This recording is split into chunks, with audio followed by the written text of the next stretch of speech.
Yo, what's good, people? I'm gonna let y'all load up real quick.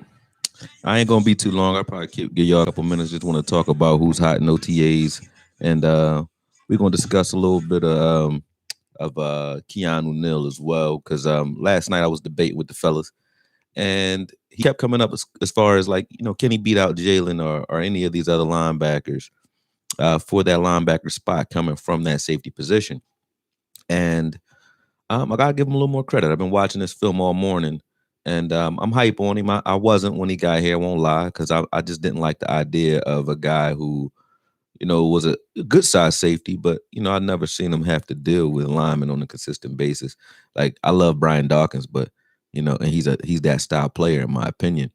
But I wouldn't ask Brian Dawkins to ever play linebacker for me. So um, that was a question. So I'm jumping in. I'm actually liking Neil if he's put on the size that I think is necessary. He need to be around 220, 230, I think, to be effective. But um, I like him. I like him, but I'm gonna wait for y'all to load up real quick. Make sure y'all hit that like button. There's 20 of y'all in here. I should have made way more likes than that, man.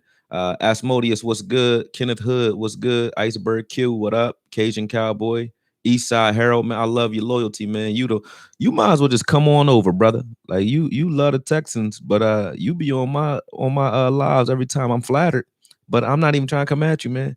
You might as well just join the team, man. You know you over here. He said, "Don't be mad at Kyler Murray. He's 23 years old. Dallas has sucked his whole life." That's actually accurate. Dallas has sucked Kyler Murray's whole life. But what I will say though is Kyler Murray got to see us though, and he don't want that. He don't want that locker room material, and that's what he did. He just gave us bulletin board material, man. That was dumb of him. But hey, we got hitters over here.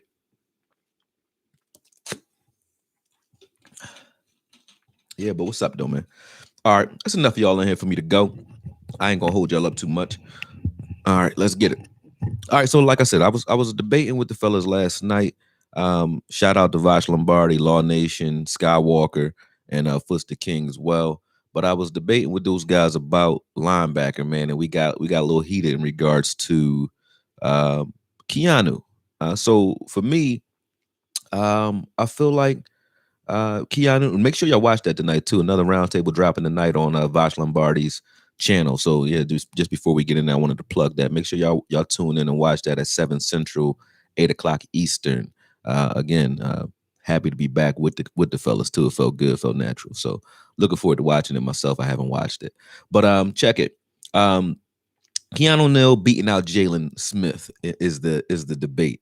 Can a safety who is a pretty damn good safety, I wouldn't take that away from him, can he come in and just flat out beat out a linebacker who's been drilling and training as a linebacker, outsizes him, and who can deal with more traffic than I think Keanu can? Can he come in there and just supplant Jalen just because he has the history with Quinn and he happens to be Quinn's pet cat? Um, Whether I like him or not isn't the debate. I like Keanu Neal. Do I think that that's going to be a reality? Doesn't really matter what I think. So I'm not going to give my personal fan opinion on this one. We're going to leave it up to the film, and I just want to see what Keanu is doing out there when dealing with traffic, when dealing with block shedding, run fits, things like that. I just want to get a good feel for him on the film, not just broadcast, because I don't watch Atlanta that much. So need to get it. What's up, Ant? How you doing? Megatwine, excuse me. But I need to get a better bead on him. So that's what we're gonna do. We're gonna take a look at him. So you should see that breakdown coming to you in the next 2 days. I got a busy schedule coming up this week. I'm going to be in Atlanta this weekend. For those of you in Atlanta, I will be commentating on a fight. I'll give you the names of the fighters when I get it. I don't even remember it. That's horrible. But yeah, I'll be busy this weekend. But in the next 2 days or so, I should be able to get that Keanu Neal out to you guys. Moving forward to OTAs, man. I know people want to know who's hot in regards to OTAs from what everyone's here. I know you guys can watch the same sources I watch. However, like my thoughts on the players that have been mentioned, I'm just going to give that real quick. In regards to Boss Man Fat, right? Everybody wants Kelvin Joseph on the field, as do I. But The word is he came in grossly out of shape, and I honestly think he's our best corner as far as skill set. But one thing that makes me pause when I read reports on him or when I see that he came in out of shape and so on is he had some issues in LSU. Number one, number two, he's a rapper. We already had our fair share of rappers with Rico, not hating on rappers either, but I'm just saying I want you focused. And to say you're going to be focused on 100% football and then coming out of shape is not a good sign. It's just not. And then on top of that, um, the kid only played 15 games. He only played 15 games in college. So he's going to have some growing pains, and camp is just the early indicator of that, man. So I'm not trying to beat him up too soon. Make sure you guys hit that like button though. But I'm not trying to beat him up too soon. But what I will say is I'm concerned about the fact that he came in out of shape. When you have guys who hungry, man, you got dudes like Reggie Robinson who hasn't seen the field, who want to see the field, man. You got guys at other positions who hungry, like who we'll get to, like Bradley and I want to talk about him as well because he seems like the forgotten child. Like I like Bradley and I a lot. Yo, big dog, what's good with you, Vach? How you? But I like Bradley and I a lot, and he's another guy who's been kind of forgotten in the shuffle of guys that we brought in here. Who has pass rushing skills, and I think he has the strength to hold up against the run as well. So there's guys who are hungry here, and for Boss Man to come in not looking as such does concern me. Is he our best talent overall as far as corner? I do believe so. And that's not a knock on Diggs. I just think Diggs is a guy that you ask to play one side of the field. And I think he's far better as a zone Richard Sherman type of cover three corner than he is a guy that you just say, hey, man up on anybody. He can play man though. I'm not saying he can't. I'm just saying his skill set is his ability to read routes and jump routes while just flowing freely. So zone suits his skill sets a lot better because he uses his eyes and his route recognition to jump plays and get a beat on what the quarterback is trying to do. When he's manned up, it doesn't require much cerebral effect when you're a man guy, and you're relying more on athleticism when you do so. I think the athleticism tilts in Kelvin Joseph's favor, as well as the ability to man up due to the fact that he hasn't had a lot of playing time. So it's easy to tell a guy, even if he hasn't had the playing time. We saw what we did with Byron Jones, who really didn't have the cornerback instincts, but he had the cornerback athleticism. We just say, hey, man, don't let this guy go anywhere. That's it. Follow him around, And I think early on, Kelvin Joseph can do that, even if he doesn't quite understand the playbook or if he's lagging or anything like that. And I'm not saying I've heard any of that. I'm just giving out scenarios that could come up for a rookie. But moving on to another guy. This isn't a guy who's in the hot seat though. He is hot, but he's not in the hot seat. And that's Tyler Biadasz, man, or Badass. He's also going kind of under the radar. People are talking about the fact that, and myself included, about the fact that Tyron Smith is healthy. We're talking about the fact that Zach Martin is back and healthy. Liel Collins healthy. That's wonderful, right? But Biadasz, I think, is slated for a hell of a season with the way he plays. And watching Travis Fredericks, I really didn't appreciate the center position. I won't lie, as much as you should. But I can clearly see, even when Travis Fredericks came back, I can see the difference in him versus what he was prior to that illness and that unfortunate illness. Because I definitely miss Travis. I think he was one of those guys who left here too soon, in my opinion. Obviously, he had to do what was best for his body and his family. And just like Luke Kuechly, I respect that when players decide that that's how they want to bow out. I'm not mad at that. But watching the film that I was making on Quinn made me appreciate the center position and more so Travis Fredericks a lot more. So yeah, Biadasz I feel like is a mauler. He's more cut from that if you're looking at just a blocker, just a general blocker, he's more of a mauler like Leary was, like just a vicious guy. I don't know how cerebral he is at the center position and what he'll be able to do in regards to putting those guys in position, because that's something that Travis Fredericks wasn't given enough credit for. When you watch the communication, those guys are out there communicating on a regular basis, picking up beautiful stunts all year. So is he cerebral? that'll develop and that'll come with time, I think. But he is nasty. He's nasty. He's going for you and he's coming at you all day long and he wants to maul you. And I think that this year is going to be a major year for him. And whoever plays our left guard, even if it happens to be Connor Williams, who is, I give him a lot of hell, but Connor Williams is a soldier in there. Like he's he coming, he comes prepared and he tries and gives everything he has on every play. I will give him that. And I will also give him that he was playing beside a Joe Looney and a young Biadasz when Biadasz was in there. But he was playing alongside Joe Looney and a weakened Travis Fredericks when Travis Fredericks was there, and also a hampered Tyron Smith. So he was kind of out there, odd man out then too. So with the line strengthening around him, I think Connor Williams or anyone who actually wins that left guard position, if it's not him, will be slated for a pretty good year due to the fact that their responsibilities may be lessened with those guys getting back to form, man. So I feel like that'll be something to watch in camp, man. Biadasz, I'm wishing him a healthy camp. All these guys a healthy camp so that we can come through and deliver this year, man. Because I think we got the talent to go all the way on both sides of the ball. It's just about putting everything together. Moving on, though, I just mentioned Bradley and I. I loved coming into last season, him and Reggie. And I feel like this season, with the way Quinn is, especially Reggie, but we'll get to him in a second. But this season, with the way Quinn is, the fact that he's a player's coach and he's going to be out there watching, it's just like me watching film, right? When you get to sit and watch and get up close to players, you kind of understand. And he talked about this in the press conference. So I was clapping. I was like, oh, let's go. Because he mentioned the fact that guys have particular skill sets. So instead of looking at guys as, hey, you're just my defensive end and you're just going to play DN or you're going to play tackle. He talks situational football naturally.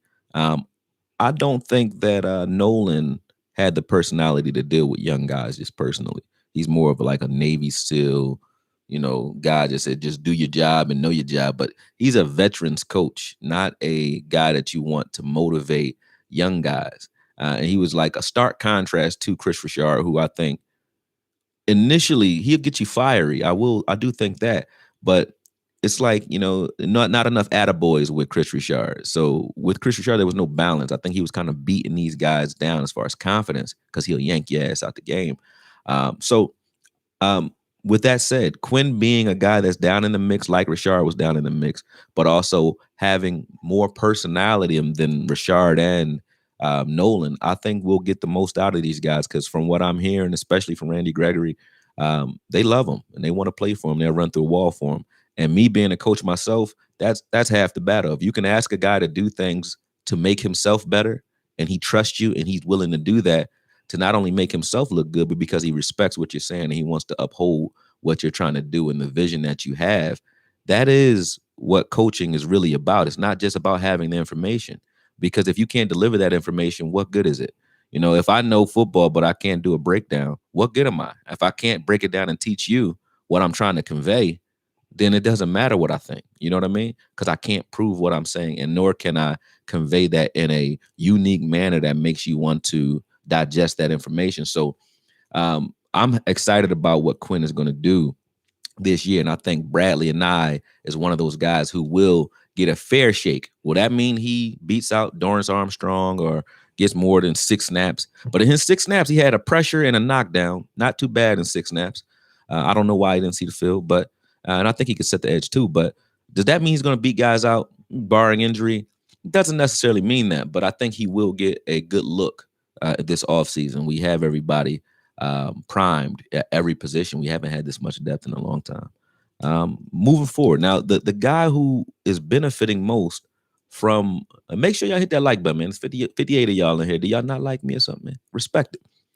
But the guy who's benefiting most from, and make sure the moderators too, if y'all in there, make sure y'all letting everybody know, man. Hit that like button because we need to keep that above 50%. And we almost at 50% right now. So we need to keep that above so that people jumping on. But the guy that's benefiting most from Boss Man's laziness and or illness, I won't say because they said he's in COVID protocol. But I don't know how long he's been in COVID protocol. So, and that doesn't make you COVID don't make you out of shape. So you still had time to get in shape before you caught that. So, um, yeah. But anyway, Nation Wright, man. I've been hearing nothing but good things about him. Early in OTAs, prior to like the drills, the one-on-one drills, things like that, they were talking about Mukamu and the way he moves. I heard Barry Church on Skywalker's channel talking about that, and I thought it was a great interview. However, pads matter and tenacity matters. It's not just about who has the best balance, who has the best athleticism, and who looks the best doing individual drills.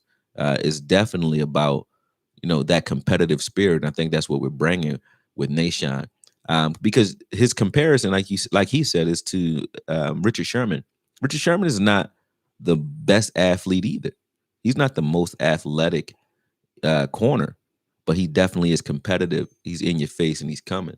You're not going to get rid of him. And the way he talks and gets in your head, that has an effect.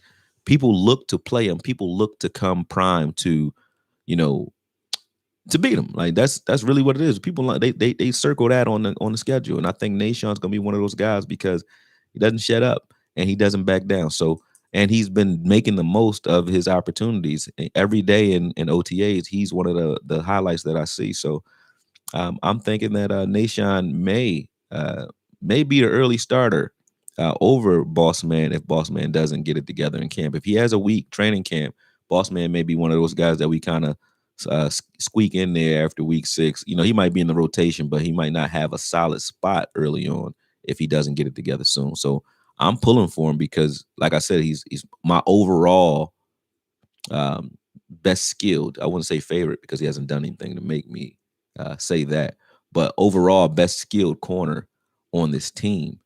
So hopefully he gets it together. He gets his head into football very soon, man. Very soon. But Nation, keep doing what you're doing too, man. Appreciate that. Let me go to the chat real quick before I move on. Let me see what we talking about. Rue, what's up, man? How you? LaDonna Decker, how you? She said Jalen is not all that good. LVE is better. I'm tired of that argument, man. That is getting crazy, man. Yeah, Tyler gonna be good this year. T-Town Cruz, what's good, man? Kenneth Hood, what's good? What's good, man? Marcus Hall, yeah, he said Koye was in his Des bag with that Jalen video. For sure, for sure. I just had to show it because in that it wasn't a Jalen video I did. It was a video for the LOB. While looking at the film for LOB, I wasn't trying to save Jalen, just like I wasn't trying to completely save Dez. I just wanted to see if I was right or not. But when I started looking at the film of the LOB 2013, 2014, 2016, I've watched a lot of film on Bobby Wagner by mistake, man. And it doesn't matter who he's playing. If a lineman gets their hands on your linebackers, they're gonna knock him out the box. So that's scheme, and that's one of the better run stopping teams in the NFC anyway, and one of the better defenses at that time. But it wasn't just us that was doing that to him. It wasn't because he was playing Travis Fredericks and Zach Martin, but Bobby Wagner, when they don't align properly and the spacing affords linemen to just run free at your linebackers without having Mebane. When Mebane and Reed weren't on the field, Bobby Wagner suffered, man. He struggled. When Michael Bennett, who we loved here, wasn't crashing the B gap, Bobby Wagner and KJ Wright struggled. Why? Because people can get their hands on them. So I'm just saying, like, at the end of the day, was Jalen a guy that I wanted to throw off a cliff in 2019? Hell no. 2018, we were calling them Van Jalen, right? So 2020 was weird for us all. A lot of you ain't doing as good or doing what you were doing in 2020. Some doing better, some doing worse, but most of us, all of us, had a paradigm shift in 2020, whether we wanted it or not, and that just translated into football as well. So that's why I didn't say, hey, let's throw Jalen off a bus. Not defending his 2020 play and saying he played great. Would never say that. I'm just saying I'm patient enough. He's done enough on film for me to say, all right, let's see what happens 2021. Now, if it's a repeat with the help that he has around him, go ahead and push him off the plank. I ain't mad at that. But that's what that was about. It wasn't a, hey, we were giving him undue Um, Criticism, he played bad in 2020. I wouldn't say he played great at all. But when you compare the numbers of guys that you asked for, like I asked guys that you want Bobby Wagner over here. Everybody said unanimously, yeah. But I'm going too long on that one. Let me, you know how I go on my rants, man. Let me keep doing what I'm doing. Ah, Vach, I got you, Vach. I ain't gonna miss. They say AMC. I ain't gonna say it on here, but yeah, I got you, bro. You already know I'm about to jump on that. It's up that fast, and that was yesterday. That's crazy. But Craig English was good. Shadiddy, I love that name. Shadiddy X was good. You sound like you about to get swaggy or preach some Malcolm X shit to me, man. FOI. Um, let's see who else we got in here real quick. Marvin P was good. Jim Laws. Jim Laws, you leave some great comments too. I want to tell you that, man. Your comments be deep. Like I always like going back and forth with you on it. The ability to convey it in the manner where they go, lights on, right? Yeah. First thing I saw, first thing I always do, Okoye. You talking about hitting the like button? Let me see what else we got in here. Young Maine, what's good? He said, keep up the good work, bro. What you think about Dak with that Jordan deal? He got to be ready. Wright will start eventually. 6'4" in 6'4" beast. Yeah, I think Wright's gonna start. I just said that though coming in. I don't know if you missed that, but what I think about Dak's deal. I appreciate the super chat too. Like we don't turn down nothing. Like I don't do this for nothing. Spence, what's good, man?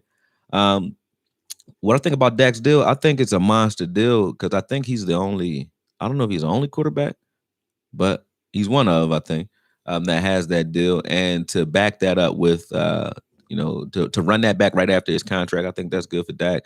He deserves everything he's going to get with the way he lays it out there.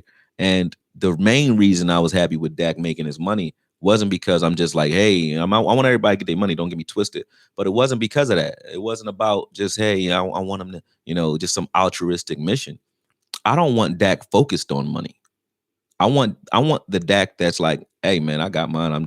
We gotta win. I gotta justify this money. That's what I want. I want a guy that's looking to put wins up, not stats. And I think no matter what you say, there's nobody that can say they're not paying attention to the stats that they put up in a contract year. Period. Period. You can say it, but you're getting paid on those metrics. So you're going to be concerned with the amount of snaps and dropbacks that you have if you're a quarterback that's trying to get paid. Period. Every player that's trying to get paid wants snap counts and they want to ball out. They want opportunities to ball out the year that they're up for a contract. Period. And they don't want to get injured, which he did. So the reason I was hyped about that because I feel like Romo, and I'm not saying Romo. I don't think Romo is better than Dak, to be honest with you, at this point. And I did. So I just said that on live. So y'all know I mean that shit. But Romo at his best, I think his best year was when he was turning around, handing the ball off to DeMarco Murray when he had to, and just doing what he does in spots instead of trying to put everything on his back. And he was able to do that because he had injuries, and he was saying, "Hey, man, I'm gonna let my guys help me out." And I think Dak coming off the injury and a contract, we're in prime position now because he knows he has to let his guys help him instead of trying to take everything on his back. And I think that just makes us better, to be honest with you. Makes us more explosive, more dangerous because he's going to make the right call from now on. All right. Let me keep going. Let me go to my next guy. I'll jump back in the chats in a second, y'all. Um, Lastly, I think we talked on everybody actually that I wanted to speak on that I have on my list. Yeah. Yeah. Other than Randy Gregory, my fault. Can't leave Randy out, man. Um, I would call him a comeback player. He's not. Technically, he's not a comeback player.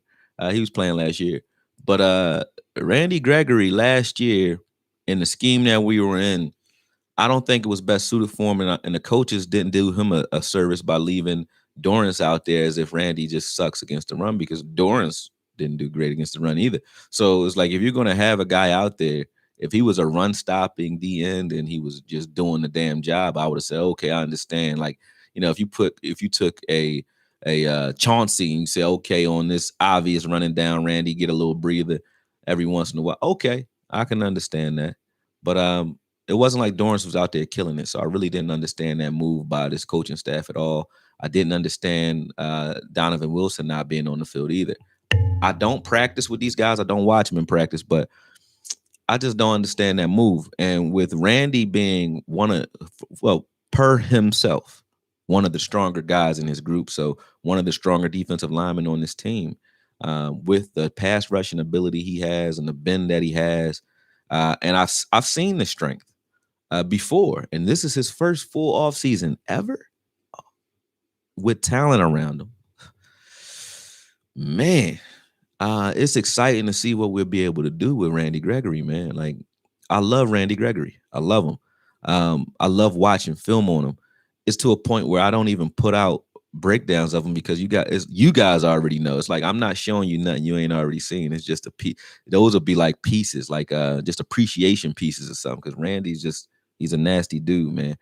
So big up to him. I know he's gonna do major things this season due to the fact that he seems tuned in, focused, and ready to go. Finally, and it's like perfect time. And it's like we just had an eclipse, man. It's like everything is coming together like osmosisly, man. It's like the universe is bringing us, the perfect pieces to a good run. And I'll go ahead and parrot this because Vach said this to me the other day, and I already had said it, but I'm gonna say it again. There's nobody in NFC that scares me either. Nobody. Nobody that I think we can't play with. Our only knock is we have a team on defense anyway that doesn't have the cohesion yet. That's it.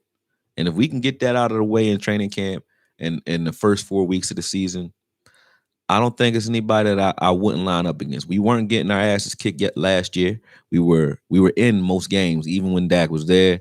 We were in most games. Even after Dak left, we were still fighting. The team was. That's what I wanted to see, and they were fighting. I didn't like what they let happen to Andy Dalton. The one if he got his head knocked off, ain't nobody get up and fight for that. But I think that was a wake up call. So, me personally, if you look around the league, you got, Aaron Rodgers doesn't want to play for the Packers. The Packers are in, a little bit of turmoil. Outside of the Packers, who over there? We got Minnesota. Not scared of Minnesota. They play us well every year, but not afraid of Minnesota. We play them well as well. It goes both ways. It's always good games. Almost like a division game. Like when we play Arizona, even though they're not in the division, it's a big game to us for some reason. Probably because of our history. I think we all used to be in the same division back during Emmett's day. It used to be Arizona, and we go against the 49ers all the time. But anyway, those are two other teams I'm not afraid of, but they're not in the same conference. You got Chicago, not afraid of, and you got Detroit, Okay. NFC East. Everybody keeps talking about the Washington football team or whatever their name is now. They got a hell of a defense, but we play them well every year. But they got a hell of a defense. I'll give them that. I'm not afraid of them. I think last year we beat them if we're healthy. Period. We beat them if we're healthy. The Giants, the Eagles, they have the same issues. They're young at quarterback. I think we have the best offense, period, in the NFC, and I think we have the best talent, top to bottom.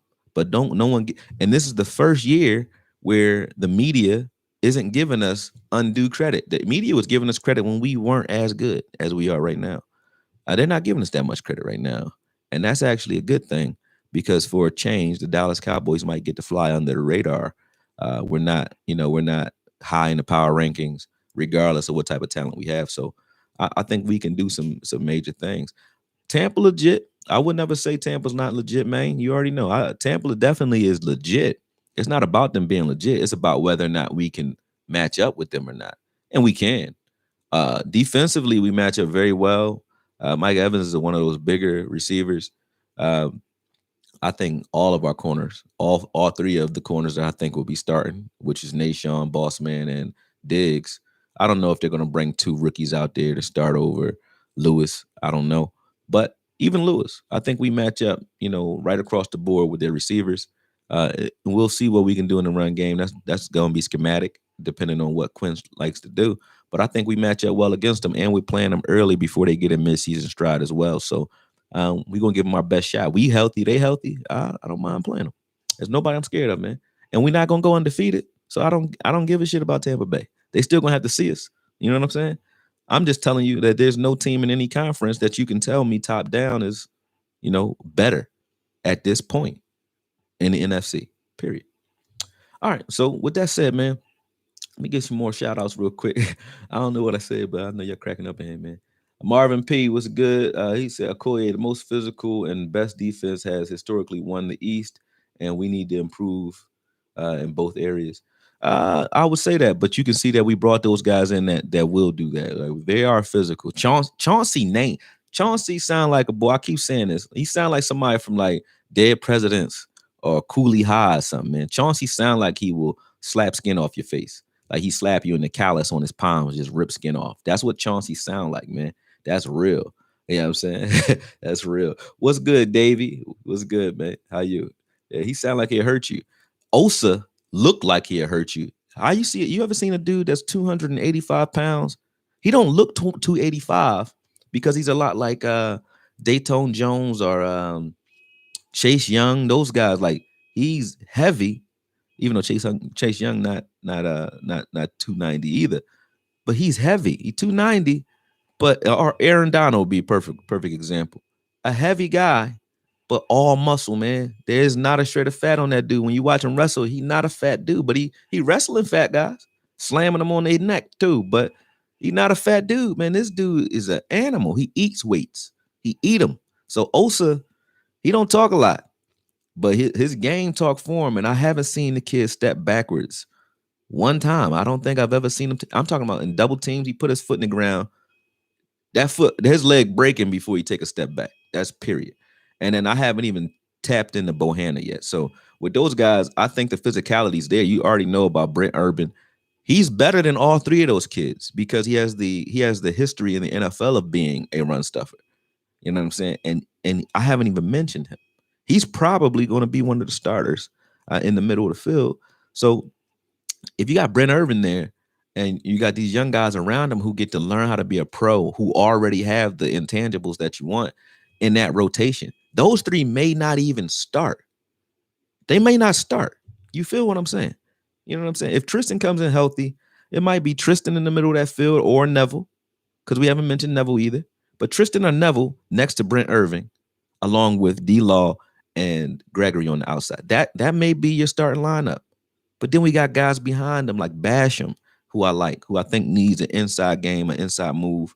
But he may learn that, he may pick that up. I don't know. We got Quinn here. Maybe he can coach him up on that because his get off stops him from being able to kind of control his body and the agility and dexterity just isn't there when it comes to like stopping full tilt and coming inside. So once he gets off and goes upfield, that's pretty much the direction he's going to stay going, which doesn't hurt. He's going to get 5-6 sacks doing it that way per year, just a law of averages, depending on how many rushes he gets. But, you know, we got depth.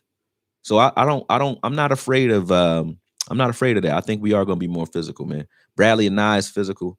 You know, he just doesn't see the field.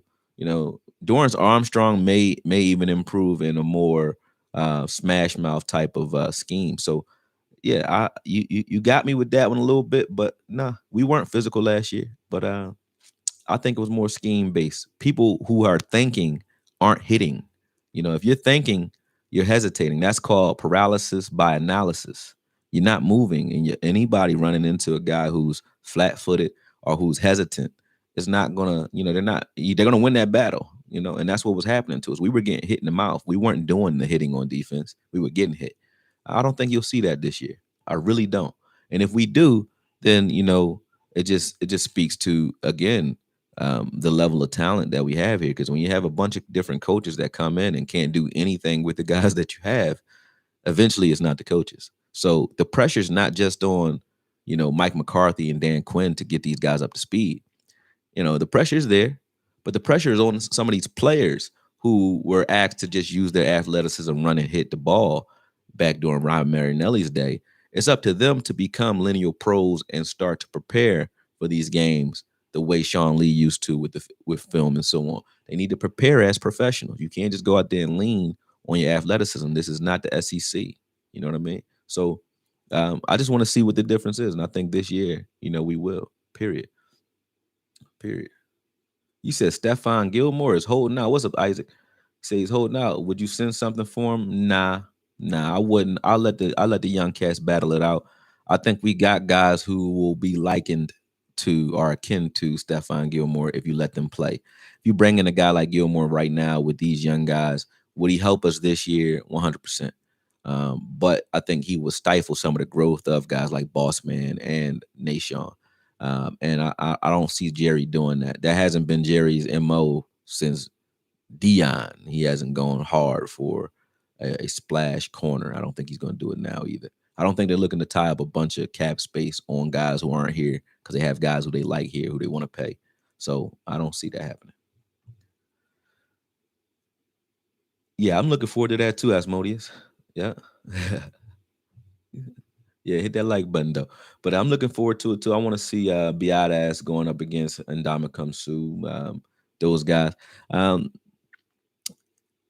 Biadass, man.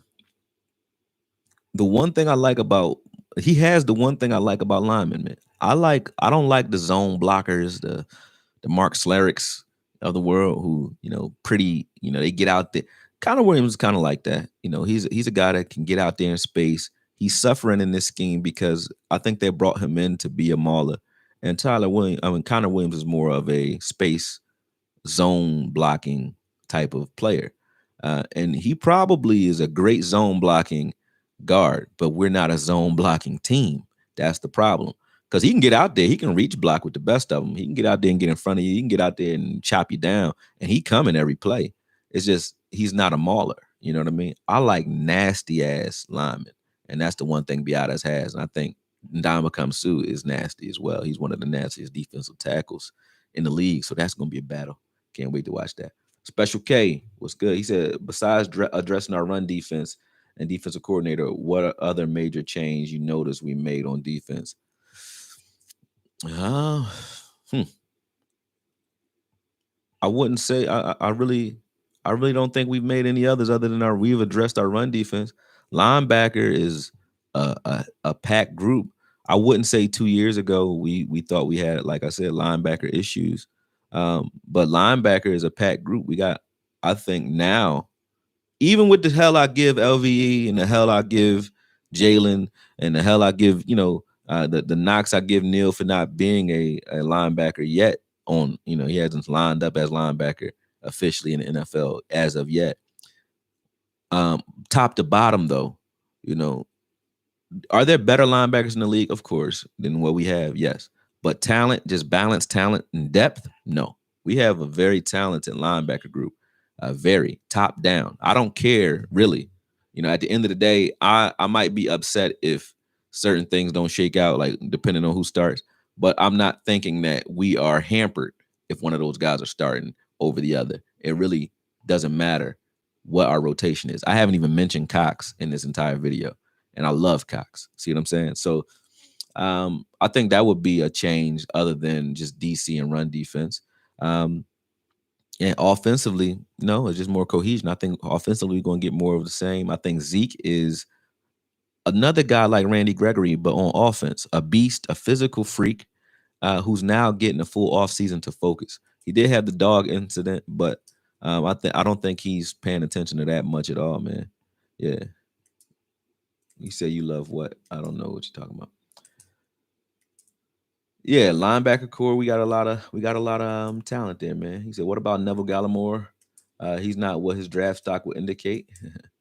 um, Neville Gallimore, I don't know why people don't. I mean, again, last year Neville Gallimore came in that Pittsburgh game and he just was lighting it up, and then he kind of like started to lull a little bit.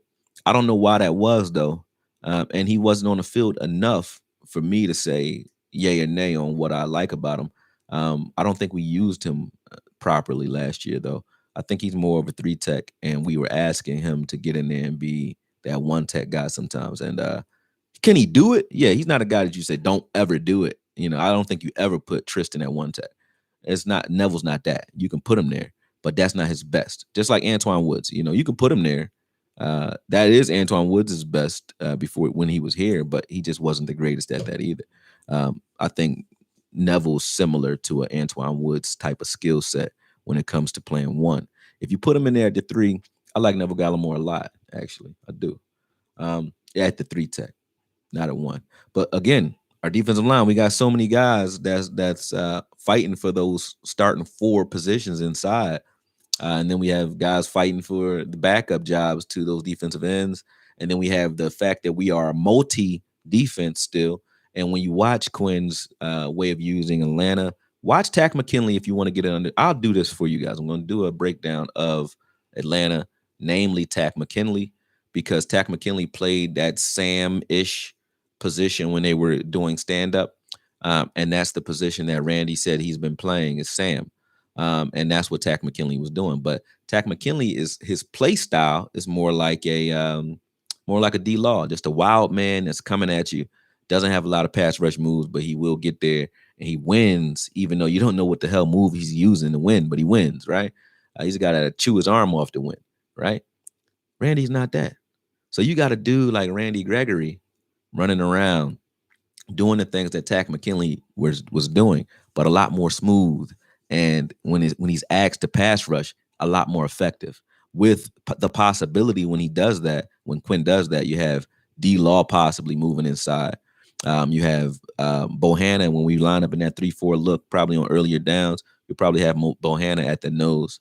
And then it could be anybody on the other side of that. It could be Osa or Chauncey or Irving, you know what I mean, on at that other 3-4 defensive end. And then you got a stand-up guy that'll be outside of those guys as well. That could be Bradley, that could be Jalen, that could be Micah, you know, depending on what packages we're using. So that is a major change as well. Defensively, we have so many options in so many different places. It's scary to watch for opposing teams. And I don't think we have a guy where it's saying, hey, he's our run stopper, right? And then if he's out the game, you're going to be able to run on us. Like when certain guys would come in, when I saw, and don't get me wrong, he had a hell of a career here, played well for a while, but when Tyrone Crawford would get in the last 2 years or so, he was more of a pass rush stunting, freeing you up on a stunt, you know, superhero guy, like, you know, just springing his guys, you know what I mean? So when he was here, I knew we were getting run on, period. He was getting knocked out of his gap left and right. We don't have guys that are backing up Urban or Bohanna or any of those guys. None of those guys are just getting knocked out of the box. So I'm not afraid when it comes to that. That's a major change, man. Major change. Cal Bundy, what's good? You like the Baby Yoda, huh? Yeah. Let's see. Yeah, I'm listening to see what other people are saying real quick, but I'm about to get up out of here. I got some stuff to do this afternoon. Peter Hunt, I'm so with you on Kelvin Joseph and especially on Randy Gregory. And Romo was at his best in 2014 when they finally fixed the offensive line. That was Zach Martin's rookie year with Tyron and Travis. Oh, yeah. If that was Zach Martin's rookie year, man, that's crazy. Zach Martin was dumping Bobby Wagner on his mud effing head, man, all day long. Not one play. Jalen would get knocked out or get pancaked on a play. You'd be like, see, get him out of here. But Bobby would get pancaked an entire game every time he sees those guys at that. And I ain't never seen Bobby coffin corner no Zach Martin or Tyron or none of those guys. When they come hit you, they getting you out of here because that's what happens when linemen hit linebackers, man. And it's unfortunate that our scheme was trash like that. But I think all these players, our linebackers, are going to improve without doing. Jalen would have improved if he was playing with these guys that I just mentioned up front. If he was playing with them last year, he would have been better, even the way he was last year. And I think he's more focused this year due to the chip he has on his shoulder. Came in 15 pounds, listed as 15 pounds less than he was last season. So he's listed at 230 right now. Nobody's talking about that. But Jalen, I think, got heavier to try to, he put on a lot of muscle to try to cater to that leg. And he was lagging. He was laboring to run around, man. But I think because of the fact that we have these guys in front of him who's going to make it a lot easier for him to flow to the ball, any linebacker who is worth his salt will play better in this type of scheme with what I've seen as far as spacing. Will we come out in a lot of nickel? Probably because of the way the league is. We'll probably come out in a lot of nickel. And that's the only thing that did scare me when I watched Quinn's film is when you're watching Atlanta, any team, you can't really run on Quinn when he's playing 3-4-4-3.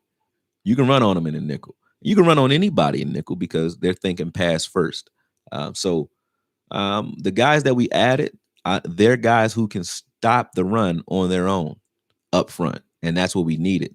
You know, they can slow you up well enough to give those linebackers enough time to transition from zone and or man and read run and get to the ball. So all of them are going to play better. That entire linebacker core, and in turn, our secondary, who does need a little bit of help at safety, will definitely play better due to the fact that if you're causing enough pressure and wreaking enough havoc up front and creating a lot of third and long situations, that's putting your secondary in position to be able to dictate what's happening out there, and that's major. So when you ask me what the major change is, I think it's a trickle down effect from what we've brought in as far as Quinn, who then went after run stopping players. Those run stopping players then helped those linebackers. And then communication was an issue, which is major in Quinn. For Quinn, communication is probably one of his best traits due to the fact that he communicates because he's out there playing himself in practice, but he also made sure he brought in guys who could communicate his his defense to the rest of the team. Brought in two, whether they play the entire year or not. KZ, they say that KZ's moving around pretty well, according to Sky, and I trust Sky's judgment for the most part. We disagree sometimes, but I trust him due to the fact that he talks to a lot of the players, he talks to a lot of people around the organization. So if they're saying that KZ's moving around well without pads, though, that's a good thing. So KZ, being a guy who can flow sideline to sideline, will allow Wilson to play in the box more. I don't want Wilson manned up as strong with tight ends, though. But if he's playing like more of a robber zone type of thing, I like that about him. I like him being able to roam and hit shit in the middle of the field. So, hey, man, it's on. Last thing I'm gonna say to y'all before I get out of here, make sure y'all hit the like button and look out for it. I don't know if I'll be done it tonight, but it's definitely coming.